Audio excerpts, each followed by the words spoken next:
अस्सलाम वालेकुम रहमतुल्लाह।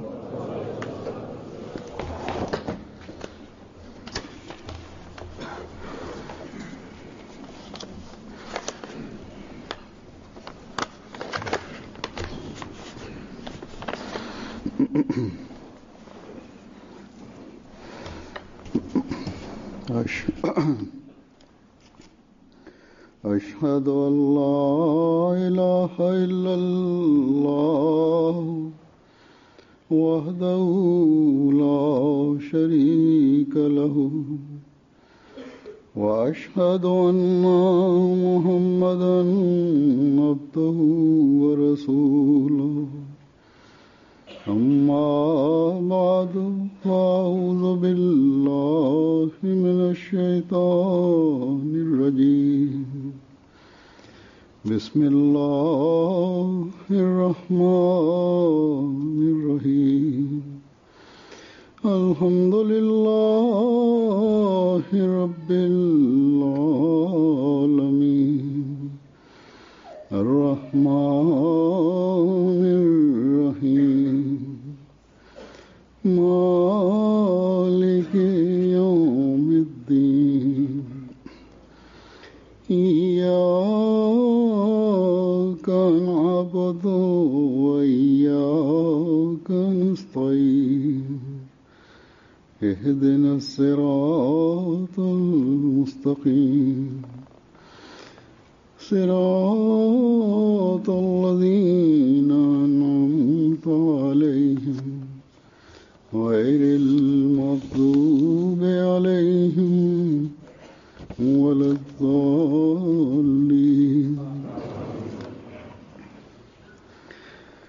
وإذ يرفع إبراهيم القواعد من البيت وإسماعيل ربنا تقبل منا إنك أنت السميع العليم ربنا واجعلنا مسلمين لك ومن ذرياتنا أمة مسلمة لك وأرنا مناسكنا وتب علينا إنك أنت التواب الرحيم ربنا وابعث فيهم رسولا منهم يتلو عليهم آياتك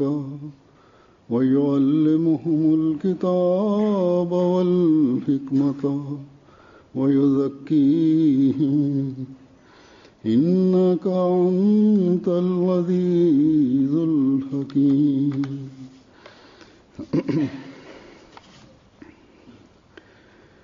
इन आयात का तर्जुमा यह है कि और जब इब्राहिम उस खास घर இந்த வசனங்களின் பொருள் இப்ராஹீமும் இஸ்மாயிலும் அந்த குறிப்பான வீட்டின் அடித்தளங்களை உயர்த்திய போது அவ்விருவரும் எங்களுடைய இறைவா எங்களிடமிருந்து இப்பணியை ஏற்றுக்கொள்வாயாக, நிச்சயமாக நீயே நன்கு கேட்கக்கூடியவனும் நிரந்தரமாக அறியக்கூடியவனும் ஆவாய் என்று துவா செய்தனர். எங்களுடைய இறைவா, எங்கள் இருவரையும் உனக்கு கட்டுப்படக்கூடிய அடியார்களாக விளங்கச் செய்வாயாக, எங்களுடைய வழித்தோன்றல்களிலிருந்தும் உனக்கு கட்டுப்படக்கூடிய ஒரு சமுதாயத்தை உருவாக்குவாயாக, எங்களுக்கு ஏற்ற வணக்க வழிமுறைகளையும் தியாகத்திற்கான வழிமுறைகளையும் எங்களுக்கு கற்றுத்தருவாயாக, எங்களது தௌபாவை ஏற்றுக்கொண்டவாறு எங்களிடத்து உனது அருளுடன் கவனம் செலுத்துவாயாக, நிச்சயமாக நீயே தௌபாவை ஏற்றுக்கொள்பவனும் மீண்டும் மீண்டும் கருணை காட்டக்கூடியவனும் ஆவாய். எங்களுடைய இறைவா, அவர்களுக்கு உனது வசனங்களை ஓதிக்காட்டி அவர்களுக்கு வேதத்தையும் அதன் ஞானத்தையும் கற்றுக் கொடுத்து அவர்களை தூய்மைப்படுத்தும் ஒரு மகத்தான தூதரை அவர்களிலிருந்தே அவர்களிடம் தோற்றுவிப்பாயாக, நிச்சயமாக நீயே முழுமையான வல்லமை உடையவனும் ஞானமிக்கோனும் ஆவாய். இந்த வசனங்களில் அந்த மகத்தான முன்மாதிரியும் துவாவும் கூறப்பட்டுள்ளது. அதில் பணிவும் தாழ்மையும் தியாகமும் ஆழ்ந்த பற்றும் தனது சந்ததிகளை இறைவனோடு ஒன்றியிருக்க வேண்டும் என்ற கவலையும் அதற்கான துவாவும் உலகத்திற்கு நேர்வழியும் சிறந்த வழிகாட்டல் கிடைப்பதற்கும் ரஹ்மானின் அடியாராக ஆகுவதற்கான கவலை மற்றும் துவா ஆகியவற்றின் உயர்வான தரத்தின் நல்லுதாரணம் நிலைநாட்டப்பட்டிருக்கின்றது. முதல் வசனத்தில் ஹதரத் இப்ராஹிம் அலைஹிஸ்ஸலாம் அவர்களும் ஹதரத் இஸ்மாயில் அலைஹிஸ்ஸலாம் அவர்களும் செய்த அந்த பெரும் தியாகத்தை பற்றி கூறப்பட்டுள்ளது. இறையில்லமான கோபாவை கட்டுவதற்காக தேர்ந்தெடுக்கப்பட்ட ஒவ்வொரு கல்லும் இந்த இறையெல்லாம் முழுமையடைந்த பிறகு தந்தை தனது மகனையும் அந்த மகனிடமிருந்து உருவாகும் தலைமுறையையும் இந்த தண்ணீரில்லாத புட்பூண்டுகள் முளைக்காத இடத்தில் நிரந்தரமாக குடியமர்த்த போகின்றார் என்பதன் பக்கம் சாட்சி அளித்துக் கொண்டே இருந்தது. நீ இந்த தண்ணீரில்லாத புட்பூண்டுகள் முளைக்காத இடத்தில் இந்த வீட்டின் பொலிவை நிலைத்திருக்க செய்வதற்காக இங்கேயே இருக்க வேண்டும் என்று அந்த மகனுக்கு அவை கவனமூட்டின. இந்த இரண்டு பெரியார்களுக்கு, அல்லாஹ்வின் தூதர்களுக்கு இந்த இறையெல்லாம் முழு உலகத்தின் கவனத்தை ஈர்க்கக்கூடியதாக ஆகிவிடும் என்ற இறைவனின் வாக்குறுதி மீது நம்பிக்கை இருந்தது. ஆனால் இவையெல்லாம் எப்போது நடக்கும் என்பது பற்றி அவர்களுக்கு என்ன தெரிந்திருக்க முடியும்? அந்த சமயத்தில் முழுக்க முழுக்க தியாகம் செய்வது மட்டும்தான் அவர்களுக்கு தெரிந்தது. ஆனால் அவ்வாறிருந்தும் பணிவின் இறுதி எல்லையில் அவர்கள் இருந்தனர். உனது இல்லத்தை கட்டுகின்ற இந்த பணியை செய்யும் நாங்கள் இதனை உனது அருளால் தான் செய்கின்றோம். எனவே எங்களது இந்த தியாகத்தை ஏற்றுக்கொள்வாயாக என்று அவர்கள் துவா செய்தனர். நாங்கள் செய்த இந்த பணிக்கான பிரதிபலன் கிடைக்க வேண்டியது எங்களுக்குரிய உரிமையாகும். அது விரைவாக எங்களுக்கு கிடைக்க வேண்டும் என்று கூறி எவ்வித பெருமையையும் அவர்கள் வெளிப்படுத்தவில்லை. மாறாக நன்கு கேட்பவனும் நன்கு அறியக்கூடியவனுமான அந்த இறைவன் துவாக்களை கேட்கக்கூடியவனாக இருக்கின்றான். எனவே இறைவா, எங்கள் துவாக்களை கேட்பாயாக. எங்களிடம் தியாகம் செய்வதற்கு என்ன இருந்ததோ அதை நாங்கள் தியாகம் செய்துவிட்டோம். இனியும் தியாகம் செய்வோம் என்று நாங்கள் உறுதி கூறுகின்றோம். மேலும் எங்களது சந்ததிகளும் இந்த தியாகத்தில் பங்கு பெற வேண்டும் என்று நாங்கள் விரும்புகின்றோம் என்று அவர்கள் துவா செய்தனர். இந்த இரண்டு சான்றோர்களும் இந்த துவாவை செய்தனர். பிறகு இவர்கள் இறைவனை பார்த்து, இறைவா, நாங்கள் எங்களது உள்ளத்தின் உண்மையான நிலையை உன் முன்னால் வைத்து விட்டோம். நாங்கள் கூறுவதையும் செய்வதையும் நீ நன்கு அறிந்தவனாக இருக்கின்றாய். முழுக்க முழுக்க உனது திருப்தியை பெறுவதற்காக மட்டுமே இவற்றை நாங்கள் கூறுகின்றோம். உனது திருப்தியை பெறுவதற்காக மட்டுமே இதனை நாங்கள் செய்கின்றோம். நீ எங்களது இந்த தியாகங்களை ஏற்று இந்த வீட்டை விரைவாக உனது வீடாக ஆக்குவாயாக. உனது வீடாக ஆகுவதனால் ஏற்படும் பரக்கத்தால் இந்த ஒன்றுமற்ற வனாந்தரத்தை மக்கள் குடியமர்கின்ற இடமாக நீ ஆக்கிவிட வேண்டும். உனது கட்டளைக்கேற்ப நாங்கள் எதை புரிந்து கொண்டோமோ அதை அதற்கேற்ப வெளிப்படையாக நிறைவேற்றும் வகையில் இந்த வீடு கட்டப்பட்டது. அதன் மூலம் மக்கள் குடியமர்கின்ற தலைமையகமாக அது ஆக வேண்டும். ஆனால் அல்லாஹ்வே, உண்மையில் இந்த வீட்டை நிரப்புவது என்பது உனது அருளையே சார்ந்து நிற்கின்றது. இந்த வீட்டை வெளிப்படையாக நிரப்புவவர்களுக்கும் நுண்ணிய பார்வையையும் அகப்பார்வையும் நீ வழங்குவாயாக. அது அவர்களை உன்னிடம் கொண்டு சேர்ப்பதாக இருக்க வேண்டும். ஆன்மீகத்தில் அவர்களை முன்னேறும்படி செய்ய வேண்டும் என்று அவர்கள் துவா செய்தனர். இத்தகைய உணர்வை கொண்டவாறு முஸ்லிம்களின் பள்ளிவாசல்கள் கட்டப்படுகின்றன. அவ்வாறு கட்டப்படவும் வேண்டும். அவ்வாறு இல்லை என்றால் அழகான கட்டிடங்கள் ஒன்றுமற்றவை ஆகிவிடும்.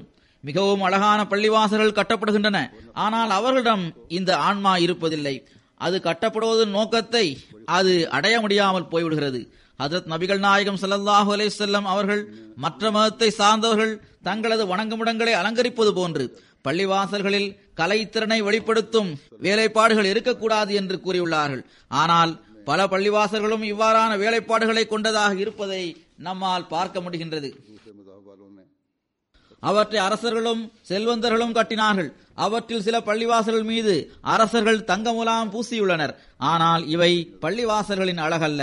இந்த மெருகூட்டும் வேலைப்பாடுகளும் தங்க முலாம் பூசுவதும் அவற்றிற்கு அழகை தராது. பள்ளிவாசல்களின் அழகு அதை நிரப்புவதில்தான் இருக்கின்றது. அவ்வாறு நிரப்புவதும் முழுக்க முழுக்க அல்லாஹ்வின் திருப்தியை பெறுவதற்காகவே இருக்க வேண்டும். ஹஜ்ரத் முஸ்லிம் மௌத் ரலியல்லாஹு அன்ஹு அவர்கள் ஒருமுறை கூறினார்கள், நான் ஒரு அரபு நாட்டிற்கு சென்றிருந்தேன். எகிப்து நாட்டை பற்றியே அவர்கள் குறிப்பிடுகின்றார்கள் என்று நான் நினைக்கின்றேன். அவர்கள் கூறுகின்றார்கள், அங்கு ஒரு அழகிய பெரிய பள்ளிவாசலுக்கு நான் சென்றபோது 4 அல்லது 5 தொழுகையாளிகள் ஒரு மூலையில் நின்று தொழுது கொண்டிருப்பதை நான் பார்த்தேன். இது என்ன நடக்கிறது என்று அவருடன் நான் கேட்டபோது அவர்களுக்கு தொலை வைத்துக் கொண்டிருந்த அந்த பள்ளிவாசலின் இமாம் அவர்கள், மக்கள் தொழுகைக்காக வருவதில்லை, எனவே வெட்கத்தின் காரணமாக நான் மிஹ்ராபில் நின்றவாறு தொலை வைப்பதில்லை. ஏனென்றால் புதிதாக இங்கு வருபவர்கள் இதை பார்த்து என்ன சொல்வார்கள், இவ்வளவு பெரிய அழகிய பள்ளிவாசல் இருக்கின்றது, ஆனால் அதில் தொழக்கூடியவர்கள் 4-5 பேர்தான் என்று கூறுவார்கள். அதனால்தான் நாங்கள் ஒரு மூலையில் நின்று தொழுகின்றோம் என்று அவர் கூறினார். இதன் மூலம் இங்கு வரும் மக்கள் அசல் தொழுகை நடந்துவிட்டது, பிறகு வந்த மக்கள் தான் தொழுகின்றார்கள் என்று நினைப்பார்கள் என்றும் அவர் கூறினார். ஆனால் இன்னொரு சூழ்நிலையும் நம்மால் பார்க்க முடிகிறது. அதாவது பள்ளிவாசலுக்கு மக்கள் செல்கின்றார்கள், பள்ளிவாசல் பெரும் எண்ணிக்கையில் நிரம்பி இருக்கின்றது. ஆனால் பொதுவாக உள்ளங்கள் ஒரு பள்ளிவாசலுக்கு செல்பவர்களும் இருக்க வேண்டிய அந்த ஆன்மாவை விட்டும் காலியாக இருக்கின்றது. தொழுகையின் போதும் பௌதீகம் மிகைத்து நிற்கின்றது. முழுக்க முழுக்க அல்லாஹ்வின் பக்கம் முழுமையான கவனம் இருப்பதில்லை. எனவே நாம் எப்போதும் நினைவில் கொள்ள வேண்டும், பள்ளிவாசல்களை கட்டுகின்ற நாம் அல்லது நாம் பள்ளிவாசல்களை கட்டும் போது அவற்றை அல்லாஹ்வின் பக்கம் நாம் குனிவதற்காகவும் அவனது திருப்தியை பெறுவதற்காகவும் கட்ட வேண்டும். பள்ளிவாசல்களை கட்டுவதற்காக தியாகம் செய்யும் போது அதற்காக இறைவனுக்கு நன்றி செலுத்துங்கள். அதில் எவ்வித பெருமையும் கொள்ளாதீர்கள். ஏனென்றால் இஸ்மாயில் அலைஹிஸ்ஸலாம் அவர்கள் செய்த தியாகங்களில் லட்சத்தில் 1 பங்கு கூட நாம் செய்யவில்லை. நமது தியாகங்கள் அவ்வாறு இருக்க முடியாது. இன்னும் சொல்வதென்றால் அதைவிட குறைவாகவே நமது தியாகங்கள் உள்ளன. பொருளாதார தியாகத்தை மட்டும்தான் நாம் செய்கின்றோம். அதுவும் கூட நமது வசதிகளுக்கு ஏற்பவே நாம் செய்கின்றோம். நிச்சயமாக இன்றைய உலகில் பொருளை தியாகம் செய்வது, நல்ல நோக்கத்திற்காக தியாகங்கள் செய்வது என்பது மிகப்பெரிய தியாகமே ஆகும். நாம் எவற்றிற்கு முன்னுரிமை வழங்கியிருந்தோமோ அந்த நிலைமையை மாற்றிக்கொண்டு பொருள் தியாகம் செய்கின்றோம். மேலும் பள்ளிவாசல்களை கட்டுவது பாராட்டப்பட வேண்டிய ஒரு பணியாகும். பல்வேறு சந்தர்ப்பங்களில் நபிகள் நாயகம் ஸல்லல்லாஹு அலைஹி வஸல்லம் அவர்கள் இதன் பக்கம் கவனமூட்டியுள்ளார்கள். அல்லாஹ்விடத்தில் அப்படிப்பட்ட மக்கள் நற்கூலி பெறுபவர்களாக இருக்கின்றார்கள். அல்லாஹ்வின் அருளால் மேற்கத்திய நாடுகளில் ஜமாத்திற்கு இதன் பக்கம் அதிகம் கவனம் ஏற்பட்டுள்ளது. பள்ளிவாசல்கள் கட்டப்பட்டுள்ளன. மாறாக சிலர் எதற்கு முன்னுரிமை வழங்க வேண்டும் என்பதில் எந்த அளவு ஈடுபாட்டுடன் தங்களை மாற்றிக்கொண்டனர் என்றால், தங்களிடம் தேவைக்கு அதிகமாக இருக்கின்ற செல்வத்தை அவர்கள் இந்த வழியிலே செலவு செய்யவில்லை. மாறாக தங்களை துன்பங்களில் ஆழ்த்திக் கொண்டு அவர்கள் இந்த தியாகங்களை செய்கின்றார்கள். ஆனால் அவ்வாறு இருந்தும் நாம் நினைவில் வைக்க வேண்டியது, நமக்கு விஷயத்தில் எப்போதும் எவ்வித பெருமையும் இருக்கக்கூடாது. இந்த பள்ளிவாசலை கட்டுவதற்கு ஏறக்குறைய 12 லட்சம் பவுண்ட், அதாவது 1.2 மில்லியன் பவுண்ட் செலவாகியுள்ளது. ஏறக்குறைய இந்த தொகையைத்தான் செலுத்துவதாக ஜமாத் வாக்குறுதி தந்திருக்கின்றது. அல்லாஹ்வின் அருளால் இதற்கான தொகையை செலுத்தியும் வருகின்றார்கள். 75% கொடுத்து முடித்து விட்டார்கள். சிலர் பெரும் தியாகங்களை செய்திருக்கின்றார்கள். நான் பார்க்கின்றேன், தனிப்பட்ட நபர்கள் 84,000 பவுண்டுகள், 78,000 பவுண்டுகள் என இந்த அளவு பொருள் தியாகம் செய்துள்ளனர். ஒவ்வொரு தனிப்பட்ட நபர் இவ்வளவு தியாகம் செய்துள்ளனர். 15,000, 20,000 அல்லது 30,000 தொகையை தந்தவர்களும் உண்டு. ஏறக்குறைய 11 நபர்களின் வாக்குறுதியை நான் பார்த்தபோது அது 3 லட்சத்திற்கும் அதிகமாக இருக்கின்றது. இன்றைய சூழ்நிலையில் ஜமாத் சகோதரர்கள் மிக பெரும் தியாகத்தை செய்துள்ளனர். அவ்வாறு இருந்தும் ஒவ்வொரு தியாகமும் நம்மை பணிவை மேற்கொள்வதன் பக்கம் கவனமூட்டக்கூடியதாக இருக்க வேண்டும். இத்தகைய தியாகங்கள் எல்லாம் இருந்தும் கூட நமக்கு முன்னால் அல்லாஹ் எடுத்து வைத்துள்ள முன்மாதிரி நமது தியாகங்கள் அற்பமானது, அவற்றிற்கு எவ்வித தகுதியும் இல்லை என்பதை அறிவுறுத்துகிறது. இரண்டாவதாக, இந்த வீட்டை நாம் நிரப்பும் போதுதான் நமது தியாகங்களுக்குரிய பலன் நமக்கு கிடைக்கும். மக்கள் குடிபெயர்ந்து செல்லாத வனாந்திரமாக அந்த இடம் இருந்தது. அங்கு அல்லாஹ்வின் வீடு கட்டப்பட்டது. இந்த நாடுகள் ஆன்மீகமான முறையில் வறண்டு போன பகுதிகளாக உள்ளன. இந்த பகுதியை செழுமையாக்கி இவற்றை ஆன்மீகத்தால் நிரப்ப வேண்டும். இதற்காகவே நாம் ஐரோப்பாவில் பள்ளிவாசல்களை கட்டுகின்றோம். எனவே இது மிகப்பெரிய பணியாகும். இதை எப்போதும் நாம் நமது நினைவில் பதிவு செய்து வைத்திருக்க வேண்டும். ஜும்மாவில் மக்கள் கூட்டம் வந்து நிரம்புவதால் மட்டும் நமது பள்ளிவாசல்களை நாம் நிரப்பிவிட முடியாது. மாறாக தொழுகைகளில் வருபவர்களின் எண்ணிக்கையையும் நாம் கணிசமானதாக ஆக்க வேண்டும். அது கணிசமாக இருக்க வேண்டும். இன்று இந்த பள்ளிவாசலை நாம் திறந்து வைக்கும் போது இத்தருணத்தில் ரப்பனா தகப்பல் மின்னா இன்னக அன்தஸ் ஸமீஉல் அலீம் என்ற துஆவை நீங்கள் செய்ய வேண்டும். நாம் நமது இறைவனிடம் உடன்படிக்கை செய்தவாறு, இறைவா, இந்த பொருள் தியாகங்களை நீ ஏற்றுக்கொண்டு எங்களது ஆன்மீக முன்னேற்றத்திற்கான ஏற்பாட்டை செய்வாயாக என்ற துவாவையும் செய்யும் போதுதான் நமது பொருள் தியாகங்கள் இறைவனால் ஏற்றுக்கொள்ளப்படும் தகுதியை பெறுகின்றது. இறைவா, இந்த பள்ளிவாசலை நிரப்புவதற்கான தௌஃபீக்கை எங்களுக்கு வழங்குவாயாக. ஏனென்றால் முழுக்க முழுக்க உன்னை வணங்குவதற்காகவே இந்த பள்ளிவாசல் கட்டப்பட்டுள்ளது என்பதை நீ அறிவாய். எனவே இந்த பகுதியை ஆன்மீகத்தில் முன்னேறி செல்கின்ற மக்களால் நிரப்புவாயாக. ஏனென்றால் உனது சிக்கரால் இந்த பள்ளிவாசல் நிரம்பியிருக்க வேண்டும் என்பதற்காகவே இந்த பள்ளிவாசல் கட்டப்பட்டுள்ளது. எனவே நமது தியாகங்களை ஏற்றுக்கொண்டு உனது நெருக்கத்திற்குரிய வழியாக அமைகின்ற அந்த ஆன்மீக தகுதியை எங்களுக்கு வழங்குவாயாக. அதன் மூலமாக உனது அருட்கொடைகளை பெற்று நாங்கள் உனது சொர்க்கத்திற்கு வாரிசாகிவிட வேண்டும். முஸ்னத் அஹமது பின் ஹம்பலில் உள்ள ஒரு நபிமொழியில் வருகிறது, ஹஜ்ரத் ரசூலுல்லாஹி ஸல்லல்லாஹு அலைஹி வஸல்லம் அவர்கள் கூறினார்கள், கியாமத் நாளன்று கண்ணியமிக்க கம்பீரமான இறைவன் கூறுவான், ஒன்று கூடி இருப்பவர்கள் விரைவில் கண்ணியத்தையும் சிறப்பையும் பெறுபவர் யார் என்பதை அறிந்து கொள்வார்கள் என்று ரசூல் ஸல்லல்லாஹு அலைஹி வஸல்லம் கூறினார்கள். அப்போது ஒருவர், அல்லாஹ்வின் தூதர் அவர்களே, கண்ணியத்தையும் சிறப்பையும் பெறுபவர்கள் யார் என்று கேட்டார். அதற்கு, பள்ளிவாசல்களில் அல்லாஹ்வை நினைவு கூறும் சபைகளை கூட்டக்கூடியவர்களே அவர்கள் ஆவர் என்று பெருமானார் ஸல்லல்லாஹு அலைஹி வஸல்லம் அவர்கள் கூறினார்கள். புகாரியில் ஒரு நபிமொழி வருகிறது, ஹஜ்ரத் அபூ ஹுரைரா ரலியல்லாஹு அன்ஹு அவர்கள் அறிவிக்கின்றார்கள், எவர் காலையிலும் மாலையிலும் பள்ளிவாசல்களுக்கு செல்வாரோ அப்படிப்பட்டவருக்கு சொர்க்கத்தில் தனது விருந்தோம்பலுக்கான ஏற்பாட்டை செய்துள்ளான் என்று ஹஜ்ரத் நபிகள் நாயகம் ஸல்லல்லாஹு அலைஹி வஸல்லம் அவர்கள் கூறினார்கள். எனவே நமது பள்ளிவாசல்கள் கண்ணியம், சிறப்பு ஆகியவற்றின் தரத்தை நிலைநாட்டக்கூடியவையாக இருக்க வேண்டும்.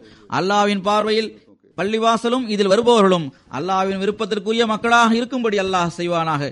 அவர்கள் அல்லாஹ்வின் திருப்தியை பெறுபவர்களாக இருக்க வேண்டும். சொர்க்கத்தில் அல்லாஹ்வின் விருந்தோம்பலிருந்தும் பங்கு பெறுபவர்களாக அவர்கள் இருக்க வேண்டும்.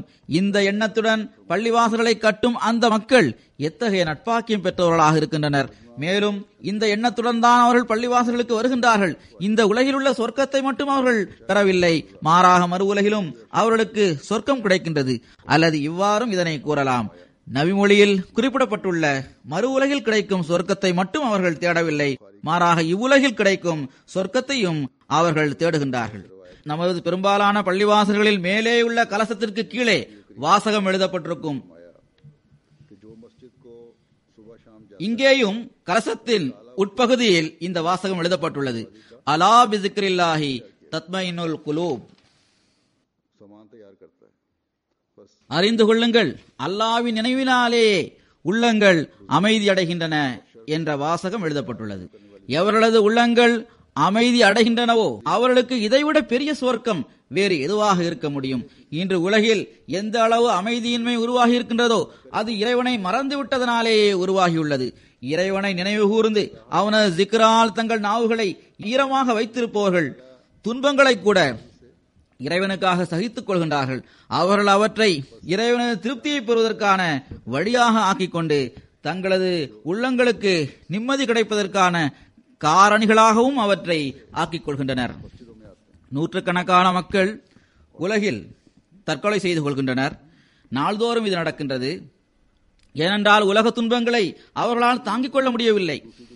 அல்லது சிலருக்கு உலக துன்பங்களின் காரணமாக எந்த அளவு தாக்கம் ஏற்படுகிறதென்றால் அவர்களுக்கு இதனால் மாரடைப்பு ஏற்பட்டு விடுகின்றது. கடந்த சில நாட்களுக்கு முன் எனக்கு ஒருவர் பாகிஸ்தானிலிருந்து கடிதம் எழுதியிருந்தார். அங்கு கடுமையான புயலும் மழையும் வந்தது. ஷேக்பூரா பகுதியில் இது நடந்தது என்று நினைக்கின்றேன். மக்களது விளைச்சல்கள் அழிந்து போனது.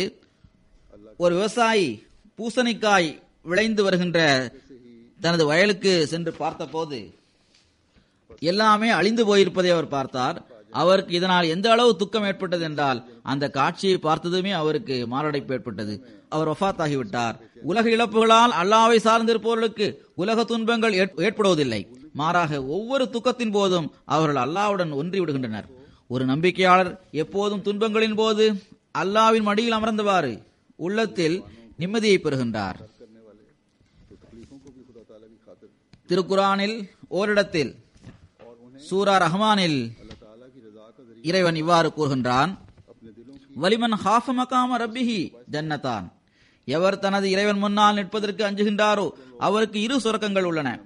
அல்லாஹ்வை நினைவு கூறுவது, அவனுக்கு அஞ்சியவாறு அவனை வணங்குபவர்கள் நிம்மதியடைந்த உள்ளத்தை பெற்று இவ்வுலகிலும் சொர்க்கத்தை பெறுகின்றனர்.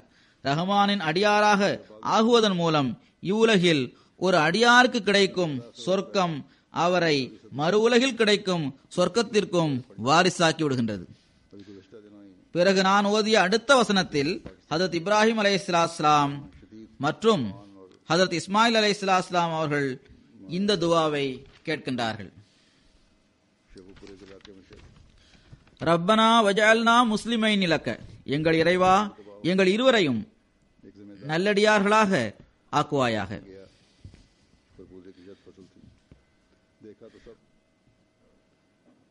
மீண்டும் பணிவின் எல்லைக்கே அவர்கள் சென்று விட்டார்கள். பாருங்கள், எல்லா தியாகங்களையும் செய்த பிறகும், இறைவனது தூதர்களாக இருந்த பிறகும் கூட அவர்கள் இறைவா எங்களை உனது நல்லடியார்களாக ஆக்குவாயாக என்று அவர்கள் துஆ செய்கின்றார்கள்.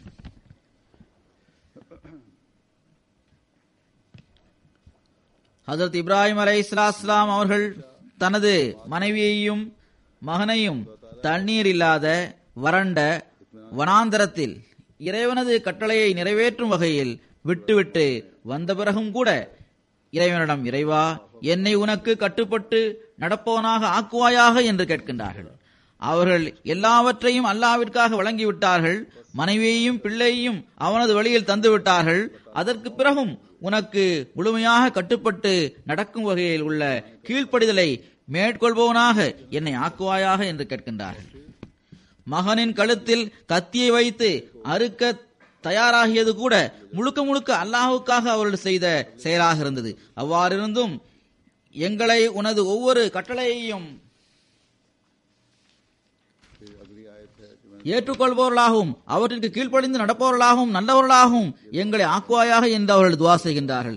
எனவே இந்த தகுதியைத்தான் ஒரு நம்பிக்கையாளர் பெற வேண்டும். ஒருபோதும் நமது நன்மைகள் மீது நமக்கு பெருமை இருக்கக்கூடாது, அவற்றை நம்பியும் நாம் இருக்கக்கூடாது. ஒருபோதும் தங்களது தியாகங்களை ஒரு பொருட்டாக நாம் கருதக்கூடாது. மாறாக இறைவனிடத்தில் பயந்து பயந்து, அல்லாஹ்வே எங்களது செயல்கள் ஒன்றுமே இல்லை, உனது அருள் இருந்தால் நாங்கள் நல்லடியார்களாக ஆக முடியும், ரஹ்மானின் அடியாராக ஆக முடியும். எனவே எங்களது துஆ, எங்களது பணிவான வேண்டுகோள் என்னவென்றால், எங்களை நன்மையில் நிலைத்திருக்கும்படி செய்வாயாக. மேலும் உன்னுடன் ஆழ்ந்த பற்றுள்ள தொடர்பை வைத்திருப்பவர்களாக எங்களை ஆக்குவாயாக. உனது திருப்திக்கேற்ப செல்பவர்களாக எங்களை ஆக்குவாயாக என்று அவர்கள் வேண்டினர். இந்த மகத்தான நோக்கத்திற்காகத்தான் மனிதன் படைக்கப்பட்டிருக்கின்றான்.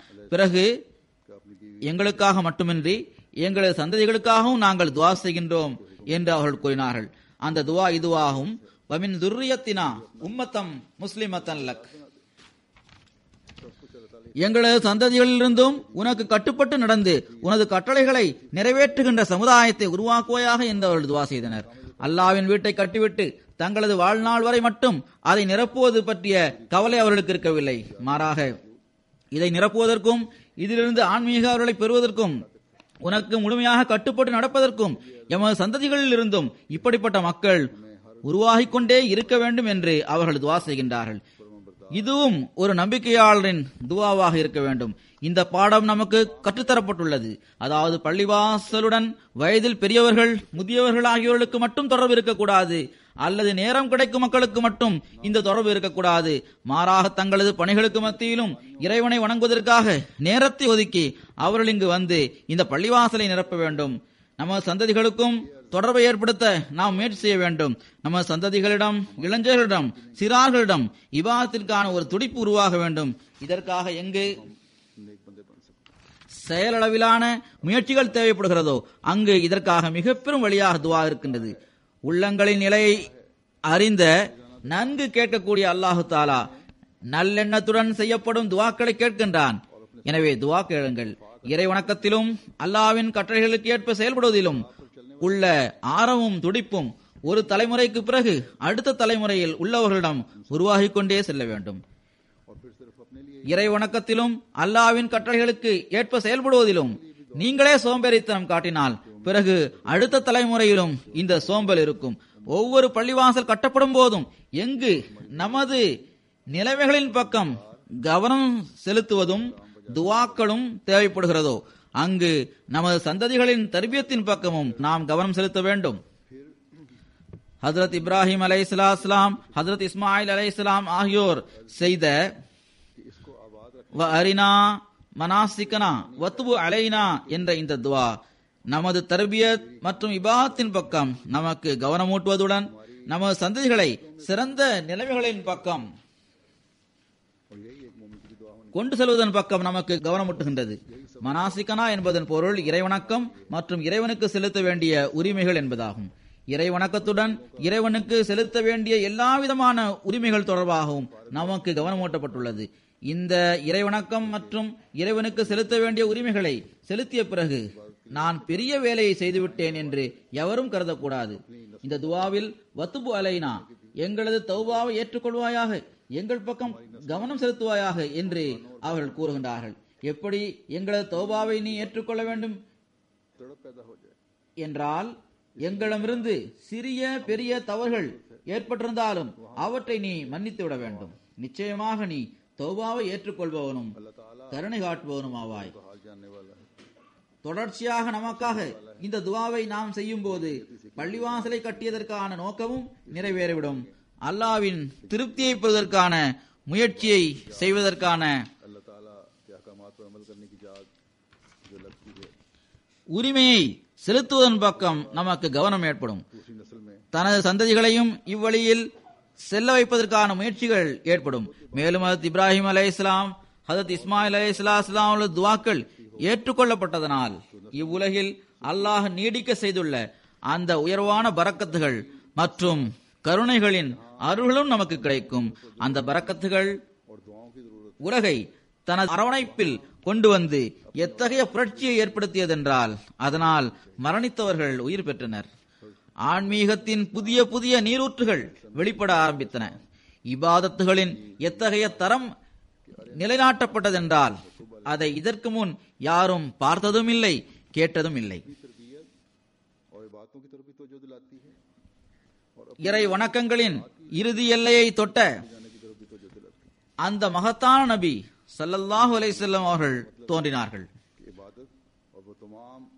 இறைவன் மீது உள்ள ஆழ்ந்த பற்று, இறைவனுக்குள்ள உரிமைகளை செலுத்துதல் ஆகியவையும் அதன் இறுதி எல்லையை அடைந்தன. பிறகு அவை அல்லாஹ்வால் ஏற்றுக்கொள்ளப்படும் தகுதியை பெற்றன.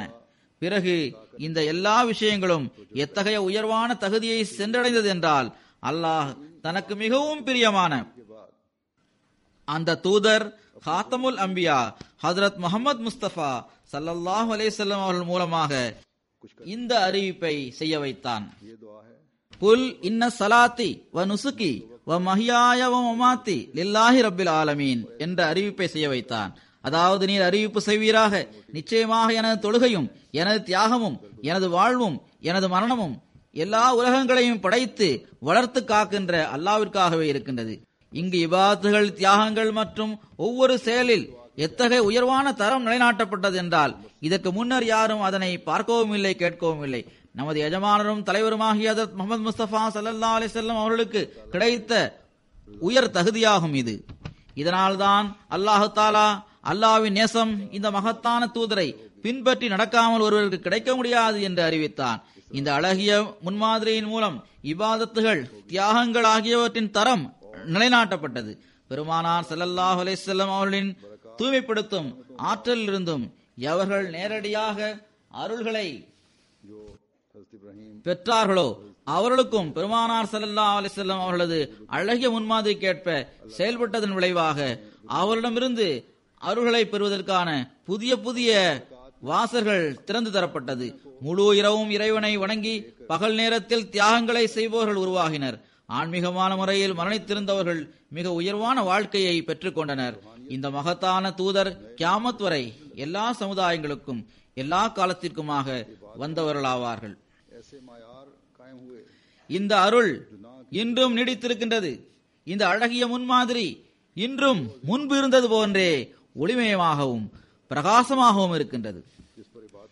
எந்த மகத்தான போதனை பெருமானார் ஸல்லல்லாஹு அலைஹி வஸல்லம் அவர்கள் மீது இறங்கியதோ, எந்த போதனைகளை அவர்கள் கொண்டு வந்தார்களோ, அவை இன்றும் தமது முழுமையான ஒளியுடனும் பொலிவுடனும் மின்னுகின்றது. இந்த மகத்தான நபிக்கு அல்லாஹு தாலா இந்த காலத்தில் எத்தகைய உண்மையான அடிமையை வழங்கியுள்ளான் என்றால் அவர்களை பின்னவர்களில் அவன் எழுப்பி மீண்டும் ஹஜ்ரத் நபிகள் நாயகம் ஸல்லல்லாஹு அலைஹி வஸல்லம் செய்த அதே பணிகளை செய்ய வைத்தான். வசனங்களை ஓதி காட்டுவது, உள்ளங்களை தூய்மைப்படுத்துவது, வேதத்தை கற்றுக் கொடுப்பது, அதன் கட்டளைகளில் உள்ள ஞானத்தை விளக்குவது ஆகிய பணிகளை அவர்கள் மூலமாக தொடர்ந்து அவன் செய்ய வைத்தான். பிறகு பெருமானார் ஸல்லல்லாஹு அலைஹி வஸல்லம் அவர்களது இந்த உண்மையான அடியாரை ஏற்றுக்கொண்டவர்களும் தங்களது இறை வணக்கங்களையும் செயல்களையும் தனது எஜமானரான பெருமானார் ஸல்லல்லாஹு அலைஹி வஸல்லம் அவர்களது அழகிய முன்மாதிரிக்கேற்ப அமைத்துக் கொள்ள முயற்சி செய்தனர். இஸ்லாமிய போதனைகளை அவர்கள் எப்படி செயல்படுத்தினர் என்றால், அகமதியத்தின் எதிரிகள் கூட இஸ்லாமிய நல்லொழுக்கத்தின் செயலளவிலான முன்மாதிரியை பார்க்க வேண்டும் என்றால் அவற்றை இந்த மக்களிடம் பாருங்கள் என்று கூற வேண்டிய நிர்பந்தத்திற்கு ஆளாகினார்கள். இந்த உயர்வான தரத்தை நமது முன்னோர்கள் நிலைநாட்டி எதிரிகளின் வாயை மட்டும் அவர்கள் அடைக்கவில்லை, மாறாக உண்மையான இஸ்லாத்தின் செயலளவிலான காட்சியை அஹ்மதியா ஜமாத்தில் உள்ள நபர்களிடம் பாருங்கள் என்று கூறி அவர்களை இந்த உண்மையை ஏற்றுக்கொள்ளும்படி செய்தார்கள். இன்றும் நமக்கு இந்த மகத்தான நோக்கத்தை அடைய வேண்டியதுள்ளது. இதை நம் முன்னால் வைத்து செயல்பட்டால்தான் நாம் உலகின் வாயை அடைக்க முடியும். உங்களது நல்ல செயல்கள் மூலம் உலகத்தை இஸ்லாத்தின் அழகிய போதனைகளை விரும்பக்கூடியவர்களாக ஆக்க வேண்டும். உங்களது இறை வணக்கங்கள், தொழுகைகள் ஆகியவற்றால் நீங்கள் சஜதா செய்யும் இடங்களை ஈரமாக்கியவாறு அல்லாஹ்வின் அருள்களை ஈர்க்க வேண்டும். உங்களுடன் உங்கள் சந்ததிகளையும் இந்த நோக்கத்தை நிறைவேற்றுவதற்குரிய உரிமையை செலுத்துபவர்களாக ஆக்குவதுடன் அவர்களை பள்ளிவாசலுடன் இணைந்திருக்கும்படி செய்ய வேண்டும். அப்போதுதான் நாம் பள்ளிவாசல்களை கட்டுவதற்கான உரிமையை செலுத்த முடியும். அப்போதுதான் நாம் ரப்பனா தக்கபல் மின்னா இன்னக்க அந்த சமீஉல் அலீம் என்ற துவாவிலிருந்து அருளை பெறுபவர்களாக ஆக முடியும். அப்போதுதான் காலத்தின் இமாமின் பையத்தின் கீழ் வந்ததற்கான சரியான உரிமையை செலுத்தியவர்கள் என்று நம்மை பற்றி கூற முடியும். அப்போதுதான் அல்லாஹ்வின் நேசரான ஹஜ்ரத் முஹம்மது முஸ்தபா ஸல்லல்லாஹு அலைஹி வஸல்லம் அவர்களை உண்மையாக பின்பற்றியவாறு அல்லாஹ்வின் நேசத்தை பெற்று நாம் நமது இம்மையையும் மறுமையையும் சரி செய்து கொண்டவர்களாக ஆக முடியும். எனவே இன்று இந்த பள்ளிவாசல் கட்டப்பட்டதுடன் பலகீனமான இயல்பை உடைய மக்கள் தங்களது புதிய வழிகளை நிர்ணயித்துக் கொள்ள வேண்டும். அது உங்களது உடன்படிக்கைகளை நிறைவேற்றும் வழிகளாகும். அது பெருமானார் ஸல்லல்லாஹு அலைஹி வஸல்லம் அவர்கள் மீது கொண்டுள்ள நேசம் உண்மையானது என்பதை நிரூபிக்கின்ற வழிகளாகும். அது அல்லாஹ்வின் அன்பை ஈர்க்கின்ற வழிகளாகும். இவ்வாறே சிறந்த தரத்தில் உள்ள தொழுகைகளை பேணுவதில் கவனம் செலுத்துகின்ற பள்ளிவாசல்களுக்கு வந்து அவற்றை நிரப்புவதில் கவனம் உள்ளவர்களுக்கும் கூட இந்த விஷயங்களில் உயர்வான தகுதிகளை பெறுவதற்காக அவர்கள் தங்கள் இறை வணக்கங்களிலும் இறைவனுக்கு செலுத்த வேண்டிய உரிமைகளை செலுத்துவதிலும் உயர்வான தரத்தை பெற முயற்சி செய்ய வேண்டும். இந்த பள்ளிவாசல் இங்குள்ள ஜமாத்தில் ஒரு புரட்சியை ஏற்படுத்துவதற்குரிய ஊடகமாக இருக்க வேண்டும். நான் அறிந்த தகவலின்படி ஆண்களுக்கு இங்குள்ள பெரிய ஹாலில் 760 தொழுகையாளிகள் தொழுவதற்கான இடம் இருக்கின்றது. ஒவ்வொரு தொழுகையிலும் இதனை விரைவாக நிரப்புவதற்கு முயற்சி செய்ய வேண்டும். இவ்வாறே என்னிடம் கொடுத்த அறிக்கையில் பெண்களுக்கு 560 தொழுகையாளிகள் தொழுவதற்கான இடம் இருக்கிறது என்று கூறியுள்ளார்கள். மேலும் 2 ஹால்களில் தேவைப்படும் போது 680 தொழுகையாளிகள் தொழ முடியும். மொத்தமாக இந்த பள்ளிவாசலை ஏறக்குறைய 2000 தொழுகையாளிகளால் தொழ முடியும். தொழ முடியும் என்ற இந்த சொற்றொடரை விரைவாக தொழுகின்றனர் என்று மாற்ற முயற்சி செய்யுங்கள். அப்போதுதான் பள்ளிவாசலை கட்டுவது மற்றும் இறைவணக்கம் ஆகியவற்றிற்கான உரிமையை உங்களால் செலுத்த முடியும். அல்லாஹு தாலா இதற்கான தௌஃபீக்கை உங்களுக்கு வழங்குவானாக. அல்லாஹ்வின் அருளால் யூகே ஜமாத்தையும் சேர்த்து முழு ஐரோப்பாவிலும் பள்ளிவாசல்களை கட்டுவதன் பக்கம் கவனம் ஏற்பட்டு வருகிறது. ஆனால் இவ்வாறு கட்டப்படுகின்ற பள்ளிவாசல்களின் அழகு தொழுகையாளிகளை சார்ந்ததாக இருக்கின்றது. நான் ஆய்வு செய்து பார்த்தேன். 2003ஆம் ஆண்டில் மஸ்ஜித் பைத்துல் ஃபுதூஹ் திறந்து வைக்கப்பட்டது. அதற்கு முன் முறையான பள்ளிவாசலாக மஸ்ஜித் ஃபசல் இருந்து வந்தது. அதற்கு பிறகு 14 புதிய பள்ளிவாசல்களை கட்டுவதற்கான தௌஃபீக்கை அல்லாஹ் யூகே ஜமாத்திற்கு வழங்கியுள்ளான். இவை முறையாக பள்ளிவாசல்களாக இயங்கி வருகின்றன.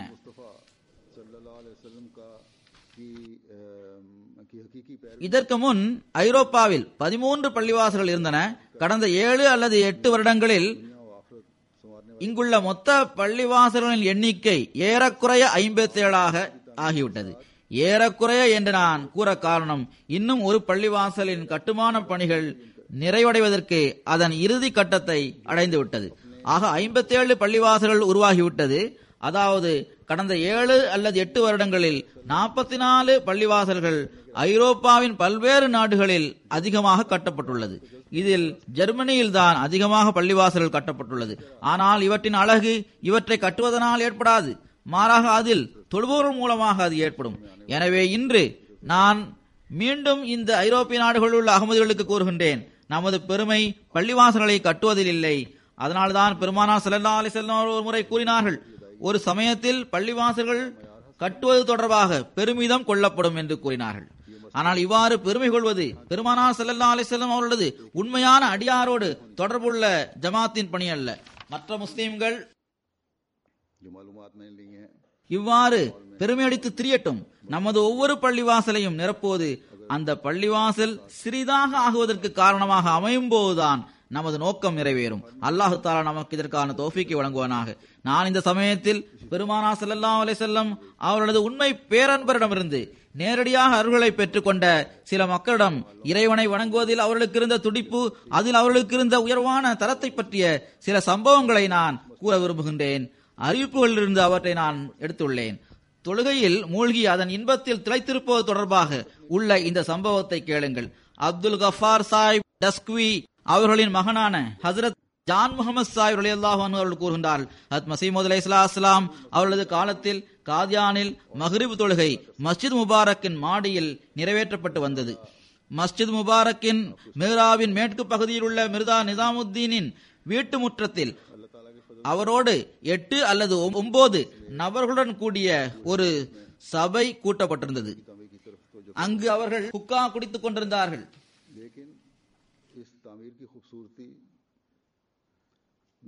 மிர்சா நிசாமுத்தீன் அவர்கள் எதிரியாக இருந்தார். மஸீஹ் மவ்ஊத் அலைஹிஸ்ஸலாம் அவர்களின் உறவினர் ஆவார். இவர் எதிர்ப்பில் மிகவும் முன்னேறியிருந்தார். இவருக்கு மார்க்கத்துடன் எவ்வித விருப்பமும் இல்லாமல் இருந்தது. இறைவன் இல்லை என்று இவர் மறுத்து வந்தார். இவர்கள் கூறுகின்றார்கள், அவர் சபையை கூட்டியிருந்தார். அங்கு ஹுக்கா குடித்து கொண்டிருந்தார்கள். மதுவும் அங்கு இருந்தது. கட்டிலில் சபையை சார்ந்தவர்கள் அமர்ந்திருந்தனர். அமர்ந்திருந்த இந்த நபர்கள் நாங்கள் தொழ ஆரம்பித்ததும் முதல் தக்பீரை நாங்கள் கூறியதுமே தாரை தப்பட்டங்களை அடிக்க ஆரம்பித்து விட்டனர். உடனே அங்கிருந்த மற்றவர்கள் பாட்டு பாட ஆரம்பித்து விட்டனர். கூறுகின்றார்கள், ஆனால் எங்களது தொழுகையில் வியக்கத்தக்க வகையில் நாங்கள் இன்பத்தில் திளைத்திருந்தோம். அத்தகைய ஒரு நிலை எங்களிடம் இருந்தது. அங்கு என்ன நடக்கிறது என அவற்றின் பக்கம் எண்ணம் கூட எங்களுக்கு வரவில்லை. அவர்கள் இசைக்கருவிகளை வாசித்துக் கொண்டிருந்தாலும் எங்களது விஷயத்திலிருந்து அவர்கள் எங்களை தடுக்க முடியவில்லை, எங்களது கவனத்தையும் அகற்ற முடியவில்லை. ஹஜரத் ஹாக்கிம் அலி சாஹிப் பையத் செய்த பிறகு தன்னிடம் ஏற்பட்டுள்ள மாற்றம் தொடர்பாக இவ்வாறு கூறுகின்றார்கள், பையத் செய்த பிறகு ஹஜரத் மஸீஹ் மவ்ஊத் அலைஹிஸ்ஸலாம் அவர்கள் மீது நான் வைத்திருந்த அன்பு என்னை எந்த அளவு பைத்தியக்காரனாக ஆக்கிவிட்டது என்றால், நான் அவர்களுக்கு முன்னால் ஆஜராகாத எந்த மாதமும் இருக்கவில்லை. வாழ்க்கை ஹஜரத் மஸீஹ் மவ்ஊத் அலைஹிஸ்ஸலாம் அவர்களை சந்திப்பதற்காகவே இருக்கிறது போன்று எனக்கு தோன்றியது. நான் எனது வீட்டிற்கு அருகில் தனியாக ஒரு சிறு பள்ளிவாசலை கட்டிக்கொண்டேன். தஹஜ்ஜுத் தொழுகைக்கான சமயத்தில் நான் அந்த பள்ளிவாசலுக்கு செல்வேன்.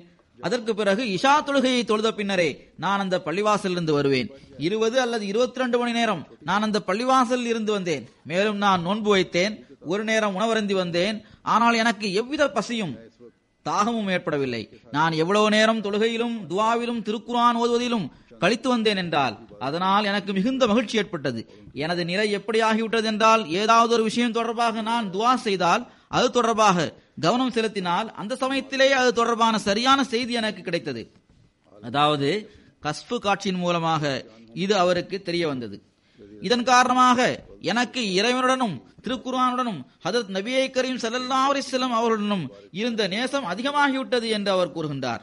தொடர்ந்து கூறுகின்றார், மசீமது அலைஹிஸ்ஸலாம் அவர்கள் மீது எனக்கு இருந்த ஈமான் எந்த அளவு வலுவானதாக ஆகிவிட்டது என்றால் அதில் எவ்வித தடுமாற்றமும் எனக்கு ஏற்படவே இல்லை. பல மக்களும் உள்ளனர், இங்கும் அவர்கள் வந்துள்ளனர். வயதில் பெரியவர்களாக இருக்கின்றனர், ஓய்வில் இருக்கக்கூடியவர்களாக உள்ளனர். அவர்கள் தங்கள் நேரத்தை வீணாக கழிப்பதற்கு பகரமாக இபாத்துகளின் பக்கம் கவனம் செலுத்த வேண்டும். இதுவே இறை வணக்கங்களின் உயர்ந்த தரமாகும். இது நமக்கு ஒரு முன்மாதிரியாகும். மீர் மஹதி ஹுசைன் சாஹிப் ரலியல்லாஹு அன்ஹு அவர்கள் கூறுகின்றார்கள், ஆரம்ப நாட்களில் மஸ்ஜித் முபாரக்கில் 3 பகுதிகள் இருந்தன. சிறிய பள்ளிவாசலாகும் இது. இந்த பகுதிகள் 3 தூண்களுக்கு இடையில் இருந்தது. ஒவ்வொரு பகுதியிலும் 2 சஃப்கள் நிற்க முடிந்தது.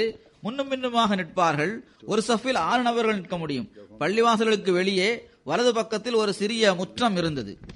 அது இப்போது உம்முல் மூமினீன் அலைஹிஸ்ஸலாம் அவர்களது தங்குமிடமாக இருக்கின்றது. அங்கு மலிக் குலாம் ஹுசைன் சாஹிப் அவர்களும் மர்ஹூம் முகமது அக்பர் சாஹிப் சனோரி அவர்களும் ரொட்டியும் குளமும் எடுத்துக்கொண்டு அங்கு அமர்ந்திருந்தனர். எனக்கு முதலில் மலிக் சாஹிப் அவர்கள் ஒரு சிறிய தட்டில் சோறு போட்டு தந்தார்கள், ரொட்டிகளையும் தந்தார்கள். நான் தட்டிலிருந்து 1-2 கவளங்கள் தான் சாப்பிட்டிருப்பேன். அப்போது மௌலவி அப்துல் கரீம் சாஹிப் அவர்கள் தக்பீர் கூறுமாறு கூறிவிட்டு தொழுகை ஆரம்பித்து விட்டார்கள். நான் உடனடியாக உணவை அங்கே வைத்துவிட்டு பள்ளிவாசலுக்குள் நுழைய ஆரம்பித்தேன். அப்போது ரொட்டிகளை வழங்கிக் கொண்டிருந்த நபர் சற்று கடுமையான துணியில், மியா, ரொட்டியை முதலில் சாப்பிடுங்கள், பிறகு தொழுது கொள்ளலாம் என்று கூறினார்.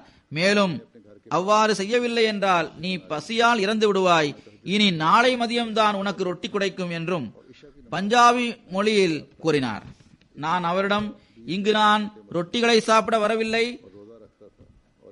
தொழுகைதான் அசல் விஷயமாகும், அதை என்னால் விட முடியாது என்று கூறினேன். இவ்வாறு கூறிவிட்டு நான் இஷா தொழுகையில் கலந்து கொண்டேன். ஹக்கீம் ஃபஸ்லுர் ரஹ்மான் சாஹிப் தனது தந்தையாரான ஹாஃபிஸ் நபிபக்ஷ் சாஹிப் தொடர்பாக இவ்வாறு கூறுகின்றார்கள்.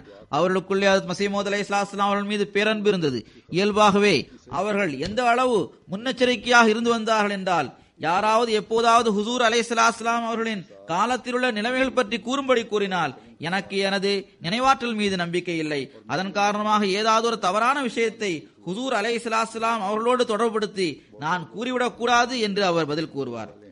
அவர்கள் கால்வாயுடன் சம்பந்தப்பட்ட ஒரு துறையில் நிலத்தை அளப்பவராக பணியாற்றி வந்தார்கள்.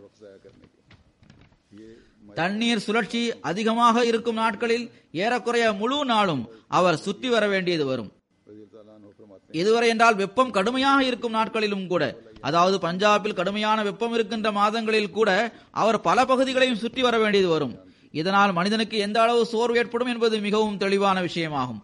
ஆனால் இரவில் அவர்கள் தஹஜ்ஜுத் தொழுகைக்காக கண்டிப்பாக எழுவார்கள். எங்களையும் இவ்வாறு தொழும்படி வலியுறுத்தி கூறி வந்தார்கள். அதாவது தமது பிள்ளைகளையும் இவ்வாறு தொழுமாறு கூறுவார்கள். பிள்ளைகள் இளைஞர்களாக இருந்தனர். ரமலான் நாட்களில் அதிகமான வெப்பம் இருந்தும் கூட முறையாக நோன்பு வைப்பார்கள். குளிர்காலத்தில் தஹஜ்ஜுத் தொழுகையை சத்தமாக கிராத் ஓதியவாறு தமது பிள்ளைகளையும் தன்னுடன் தொழுகையில் பங்கு பெற வைப்பார்கள். அவர்கள் அல்லாஹ்வின் அருளால் திருக்குரான் ஹாஃபிஸாக இருந்தார்கள். தொழுமாறும் நோன்பு நோக்குமாறும் எங்களுக்கு வலியுறுத்தி கூறி வந்தார்கள். மிகுந்த கண்டிப்புடன் அதனை கண்காணித்து வந்தார்கள். அதில் சோம்பேறித்தனம் காட்டினால் மிகவும் கோபமடைவார்கள். திருக்குரானை அவர்களே எங்களுக்கு கற்றுத்தந்தார்கள்.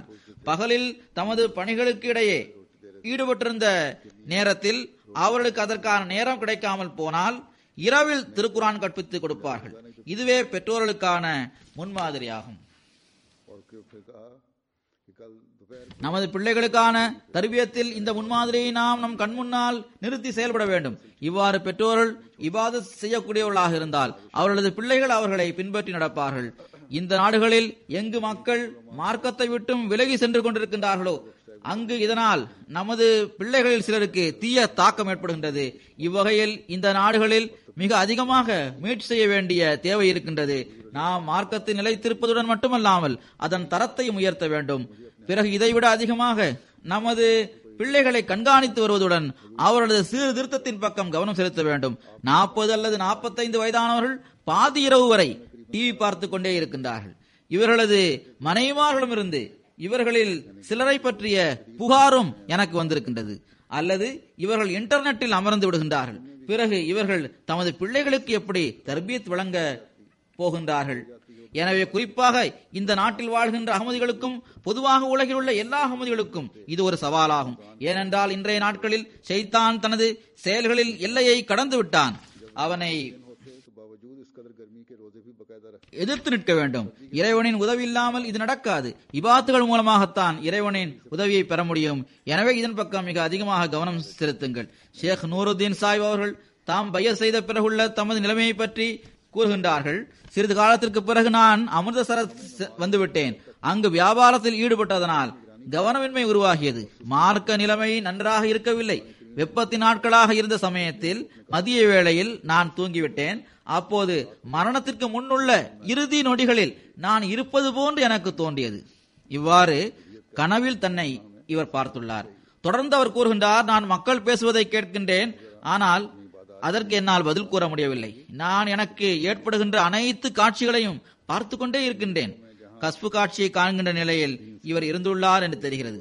தொடர்ந்து கூறுகின்றார், என்னை குளிப்பாட்டினார்கள், கஃன் அணிவித்தார்கள், பிறகு என்னை அடக்கம் செய்தார்கள்.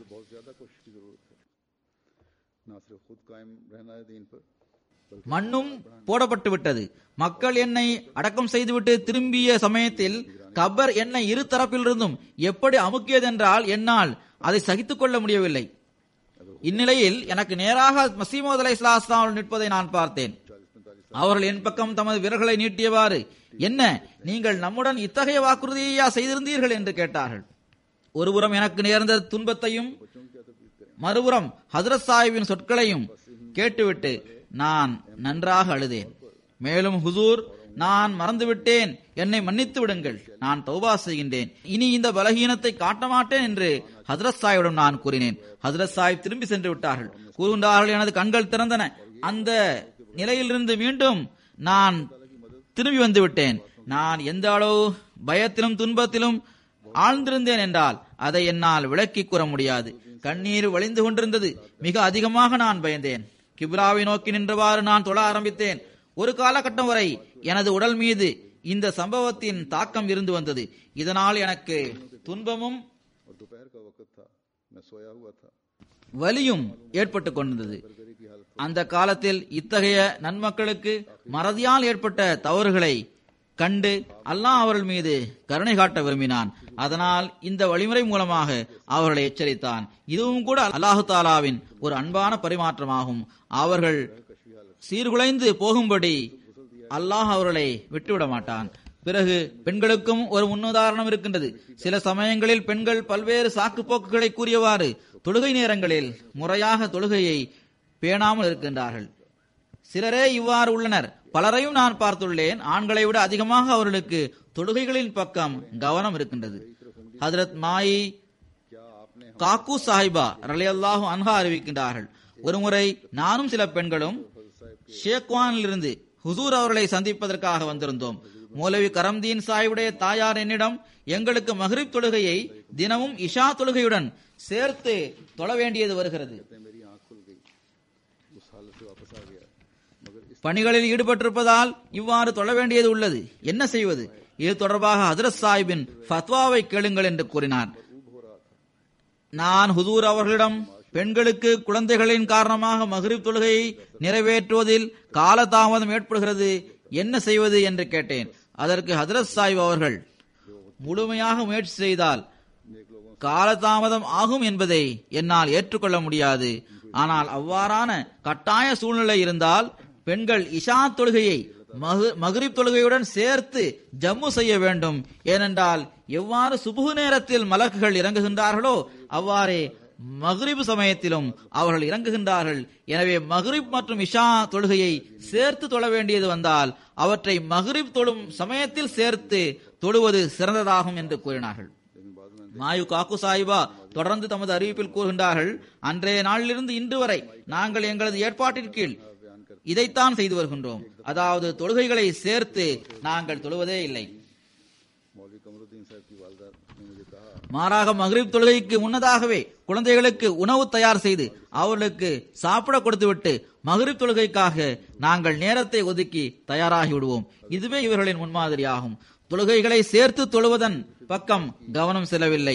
மாறாக தொழுகைகளை தனித்தனியாக தொழுவதற்கு எந்த வழிமுறையை மேற்கொள்ள வேண்டுமோ அந்த வழிமுறையின் பக்கம் அவர்கள் கவனம் செலுத்தினர். எனவே தாய்மார்களும் பிள்ளைகளுக்கு ஒரு முன்மாதிரியாக இருக்கின்றார்கள். அவர்கள் இதன் பக்கம் கவனம் செலுத்த வேண்டும். ஹஜ்ரத் மஸீஹ் மவ்ஊத் அலைஹிஸ்ஸலாம் அவர்கள் கூறுகின்றார்கள், இஸ்லாம் அந்த வல்லமையுள்ள ஒவ்வொரு குறையிலிருந்தும் தூய்மையாக இருக்கின்ற அந்த இறைவனைத்தான் நம் முன்னால் வைத்திருக்கின்றது. அவனிடம் நாம் துஆக்களை கேட்க முடியும். பெரும் பெரும் எதிர்பார்ப்புகளை அவன் மூலமாக நிறைவேற்ற முடியும். இதற்காக அவன் சூரா ஃபாத்திஹாவில் நமக்கு துஆ கற்றுத் தந்துள்ளான். நீங்கள் என்னிடம் கேளுங்கள் என்று அவன் கூறுகின்றான். இஹ்தினஸ் ஸிராத்தல் முஸ்தகீம் ஸிராத்தல் லதீன அன்அம்த அலைஹிம், அதாவது இறைவா, எவர்கள் மீது உனது பெருங்கருணையையும் அருட்கொடைகளையும் நீ வழங்கினாயோ அந்த மக்களின் பாதையை நீ எங்களுக்கு காட்டுவாயாக. நாங்கள் ஈமான் கொண்டுள்ளோம் என்று கூறியவாறு நீங்கள் அமர்ந்துவிடக் கூடாது என்பதற்காகவே அவன் இந்த துஆவை உங்களுக்கு கற்றுத் தந்துள்ளான். இறைவனது நெருக்கமான அடியார்களுக்கு கிடைக்கக்கூடிய அருள்களை பெரும் வகையில் உள்ள நற்செயல்களை நீங்கள் செய்து வர வேண்டும். ஹஜ்ரத் மஸீஹ் மவ்ஊத் அலைஹிஸ்ஸலாம் அவர்கள் தொடர்ந்து கூறுகின்றார்கள், எவர்கள் உண்மையான உணர்வுடனும் முழுமையான உண்மையுடனும் தூய உள்ளத்துடனும் இறைவன் பக்கம் வருவாரோ அவர் ஒருபோதும் வீணாக மாட்டார். எவர் இறைவனுக்காக ஆகிவிடுவாரோ இறைவன் அவருக்காக ஆகிவிடுகின்றான் என்பது உண்மையான உறுதியான விஷயமாகும். ஒவ்வொரு களத்திலும் அவன் அவர்களுக்கு உதவி செய்கின்றான். அவன் அவர்கள் மீது எந்த அளவு அருட்கொடைகளை இறக்குகின்றான் என்றால் மக்கள் அவர்களது ஆடையிலிருந்து அருள்களை பெறுகின்றார்கள். அல்லாஹு தாலா இஹ்தினஸ் ஸிராத்தல் முஸ்தகீம் என்ற துஆவை ஏன் கற்றுத் தந்துள்ளான் என்றால் அதன் மூலம் உங்களது கண்கள் திறக்க வேண்டும். மேலும் நீங்கள் செய்துள்ள பணிகளின் விளைவுகள் எப்படி இருக்கின்றது என்பதை நீங்கள் பார்க்க வேண்டும். ஒரு மனிதன் ஒரு செயலை செய்கின்றான், அதற்கு எந்த விளைவும் ஏற்படாமல் இருந்தால் அவன் தனது செயல்களை ஆய்வு செய்து பார்க்க வேண்டும். எனது செயல்கள் எவ்வாறு உள்ளன என்று அவன் பார்க்க வேண்டும். எந்த செயல்களுக்கு எவ்வித விளைவும் ஏற்படாமல் இருக்கின்றதோ அது என்ன செயல். இறை வணக்கத்தின் கோட்பாட்டை பற்றி சுருக்கமாக ஹஜ்ரத் மஸீஹ் மவ்ஊத் அலைஹிஸ்ஸலாம் அவர்கள் இவ்வாறு கூறுகின்றார்கள், இறை வணக்கத்தின் கோட்பாட்டின் சுருக்கம் இதுவேயாகும். இறைவனை பார்ப்பது போன்று அவர் இறைவன் முன்னால் தன்னை நிறுத்த வேண்டும், அல்லது இறைவன் அவரை பார்க்கின்றான் என்ற நிலை இருக்க வேண்டும். எல்லா விதமான கலப்படத்திலிருந்தும் ஷிர்கிலிருந்தும் தூய்மையாகிவிட வேண்டும். அவனது மகத்துவம், அவனது காத்தோம்பும் பண்பு ஆகியவற்றை கருத்தில் கொள்ள வேண்டும். சுன்னத்தான துஆக்களையும் ஏனைய துஆக்களையும் இறைவனிடம் அதிகமாக கேட்க வேண்டும். அதிகமாக தௌபா மற்றும் இஸ்திக்ஃபார் செய்ய வேண்டும். மீண்டும் மீண்டும் தனது பலகீனங்களை எடுத்து கூற வேண்டும். அதன் மூலமாக நஃப்ஸ் தூய்மையடைந்து விடலாம். மேலும் இறைவனுடன் உண்மையான தொடர்பு ஏற்பட வேண்டும். அவனது அன்பில் மூழ்கிவிட வேண்டும். இதுவே முழு தொழுகையின் சுருக்கமாகும். அவை அனைத்தும் சூரா ஃபாத்திஹாவில் வந்து விடுகின்றது. பாருங்கள், இய்யாக நஅபுது வ இய்யாக நஸ்தஈன் என்பதில் தமது பலகீனங்களை வெளிப்படுத்தி கூறுவது இருக்கின்றது. உதவிக்காக இறைவனிடமே வேண்டப்படுகிறது, இறைவனிடமிருந்தே உதவி கோரப்படுகிறது. அதன் பிறகு நபிமார்கள், ரசூல்மார்கள் ஆகியோரது வழியில் செல்வதற்கான துஆ கேட்கப்படுகின்றது. நபிமார்கள், ரசூல்மார்கள் மூலமாக இந்த உலகில் வெளிப்பட்டுள்ள அந்த அருட்கொடைகளை பெறுவதற்காக வேண்டப்படுகிறது. அவை அவர்களை பின்பற்றியவாறு அவர்களது வழிமுறைக்கேற்ப செல்வதன் மூலமாகவே கிடைக்கின்றது. அடுத்து, எவர்கள் உனது நபிமார்களையும் ரசூல்மார்களையும் மறுத்தார்களோ அவர்களது வழியில் செல்வதிலிருந்தும் எங்களை காப்பாற்றுவாயாக என்ற துஆ கேட்கப்பட்டுள்ளது. அவர்கள் தற்பெருமையுடனும் தீங்கு விளைவிக்கும் நோக்கத்துடனும் நடந்து கொண்டனர். அவர்களுக்கு இவ்வுலகிலேயே அவனது கோபம் இறங்கியது, அல்லது அவர்கள் உலகையே தங்கள் நோக்கமாக கொண்டிருந்தனர். அவர்கள் நேர்வழியை கைவிட்டு விட்டனர். தொழுகையின் அசல் நோக்கம் துஆவேயாகும். கலப்பற்ற மன தூய்மையும் இறைவனிடம் முழுமையான அன்பும் உருவாக துஆ செய்ய வேண்டும். மிக பெரும் தீங்கை விளைவிக்கின்ற செயல்களின் பதிவேட்டை கருப்பாக ஆக்குகின்ற பாவங்கள் மீது இயல்பாகவே வெறுப்பு ஏற்பட வேண்டும். நஃப்ஸ் தூய்மையடைந்து பரிசுத்த ஆவியின் உதவி கிடைக்க வேண்டும். உலகின் எல்லா பொருள்களும் இடம், கம்பீரம், பொருள், செல்வம், கண்ணியம், மகிமை ஆகியவற்றை விட இறைவனுக்கு முன்னுரிமை வழங்க வேண்டும். எல்லாவற்றையும் விட அதிகமாக அந்த இறைவனே பிரியமானவனாக இருக்க வேண்டும். அவனை விட்டுவிட்டு எவர் அல்லாஹ்வின் வேதத்தில் கூறப்படாத மற்ற கதைகளை பின்பற்றி செல்கின்றாரோ அவர் வீழ்ந்து கிடப்பவராவார், அவர் பொய்யராவார். தொழுகை உண்மையில் ஒரு துவாவாகும். அது கற்றுத்தரப்பட்ட வழிமுறைக்கேற்ப அதில் வேண்டப்படுகிறது. சில நேரம் நிற்க வேண்டியது வருகிறது, சில நேரம் குனிய வேண்டியது வருகிறது, சில நேரம் சஜதா செய்ய வேண்டியது வருகிறது. எவர் அசலான சத்தை புரிந்து கொள்வதில்லையோ அவர் வெறும் தோலின் மீதே கை வைக்கின்றார். ஹஜ்ரத் மஸீஹ் மவ்ஊத் அலைஹிஸ்ஸலாம் கூறுகின்றார்கள், சிலர் பள்ளிவாசலுக்கும் செல்கின்றார்கள், தொழுகின்றார்கள், ஏனைய இஸ்லாமிய கடமைகளையும் நிறைவேற்றுகின்றார்கள். ஆனால் இறைவனின் உதவி அவர்களோடு இருப்பதில்லை. அவர்களது ஒழுக்கத்திலும் பழக்க வழக்கத்திலும் எவ்வித சிறப்பான மாறுதலும் தென்படுவதே இல்லை. அதன் மூலம் அவர்களது இபாதத்துகளும் சடங்காக நிறைவேற்றப்படும் இபாதத்துகளாகவே இருக்கின்றன. அதில் எவ்வித உண்மையும் இல்லை. ஏனென்றால் இறை கட்டளைகளை நிறைவேற்றுவது ஒரு விதையை போன்று இருக்கின்றது. அதன் தாக்கம் ஆன்மா மீதும் உடல் மீதும் ஏற்படுகின்றது. ஒரு வயலுக்கு நீர் பாய்ச்சி மிகவும் உழைத்து அதில் விதையை நடுகின்ற ஒரு நபர் விதையை விதைத்துவிட்ட பிறகு 1-2 மாதங்கள் கழிந்த பிறகும் அந்த விதையிலிருந்தும் திராட்சை வெளிவரவில்லை என்றால், அதாவது விதை வெடிக்கவில்லை என்றால், விதை மோசமானது என்பதை ஏற்றுக்கொள்ள வேண்டியது வரும். இதுவே இறைவணக்கத்தின் நிலையாகும். ஒரு நபர் இறைவன் ஒருவனே, அவனுக்கு இணையில்லை என்று கருதுகின்றார், தொழுகைகளை நிறைவேற்றுகின்றார், நோன்புகளை வைக்கின்றார், முடிந்தவரை இறை கட்டளைகளை பேணி நடந்து அவற்றை நிறைவேற்றுகின்றார். ஆனால் இறைவனிடமிருந்து எவ்வித சிறப்பான உதவியும் அவருக்கு கிடைக்கவில்லை என்றால், எந்த விதையை அவர் விதைக்கின்றாரோ அது மோசமான விதையாக இருக்கின்றது என்பதை அவர் ஏற்றுக்கொள்ள வேண்டியது வரும். இதே தொழுகைகளை நிறைவேற்றியதன் மூலம் பலரும் குத்துபாகவும் அப்தால்களாகவும் ஆகியுள்ளனர். ஆனால் உங்களுக்கு என்ன நேர்ந்தது? அவ்வாறு தொழுத பிறகும் உங்களிடம் எந்த விளைவும் வெளிப்படவில்லை. ஒரு மருந்தை நீங்கள் உபயோகித்து அதிலிருந்தும் எந்த பலனும் உங்களுக்கு கிடைக்கவில்லை என்றால் அந்த மருந்து உங்களுக்கு ஏற்றதல்ல என்பதை நீங்கள் ஏற்றுக்கொள்ள வேண்டியது வரும். இப்படிப்பட்ட தொழுகைகளின் நிலையும் இதற்கு ஒப்பானதாகவே இருக்கின்றது என்பதை நீங்கள் புரிந்து கொள்ள வேண்டும். நாம் இந்த தூது செய்தியை புரிந்து கொள்பவர்களாக இறைவன் நம்மை ஆக்குவானாக.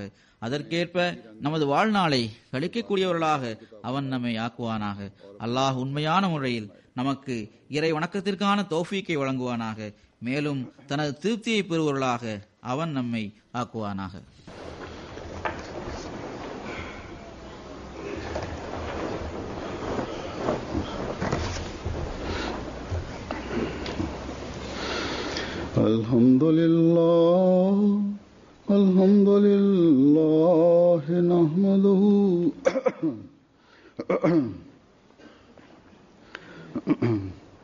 அல்ஹம்துலில்லாஹ் நஹ்மதுஹு வ நஸ்தஈனுஹு வ நஸ்தக்ஃபிருஹு வ நு'மினு பிஹி வ நதவக்கலு அலைஹி வ நஊது பில்லாஹி மின் ஷுரூரி அன்ஃபுஸினா ومن سيئات أعمالنا